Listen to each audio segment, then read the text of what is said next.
बच्चों एक कहानी आई आई आई आई आई। एक वतन में दो थे भाई, दो थे भाई। दोनों बने वो हुक्मरान।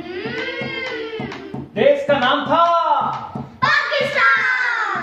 दोनों ने इस मुल्क को लूटा, भूखी मिल्लत का दिल टूटा। Shem Shem Shem Shem. एक था पानामा का चोर, दूजा आशियाना का चोर। चोर चोर चोर चोर। आखिर कौम वो शाद हुई, अज़िया जब आजाद हुई। Thank God thank God. खत्म हुआ चोरों का दौर, पकड़ा गया पानामा चोर। क्यों निकाला पानामा का चोर जब आया, आशियाना का चोर न आया। कोई ना आया।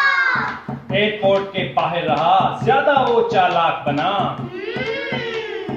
छाई थी उस पे एक मक्कारी, अब के आई उसकी बारी। आशियाना चोर भी पकड़ा गया, कानून में आखिर चकरा गया। चकरा गया चकरा गया। पानामा के चोर ने भी छोटे वाली चाल चली। चाल चली चाल चली। आशियाना वाला हुआ जो अंदर, पानामा वाला आ गया बाहर। ऐसे बाहर ऐसे बाहर। भूखी मुफलिस कौम की खातिर कितना प्यारा है ये मंजर। प्यारा मंजर प्यारा मंजर। जैसे दावत मुर्गे की, साथ में खीर और हलवा गाजर।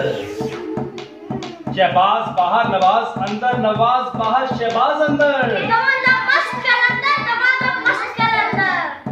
आखिरकार ये दोनों अंदर, बल्कि पूरा चोर ये टब्बर। इंशाल्लाह इंशाल्लाह।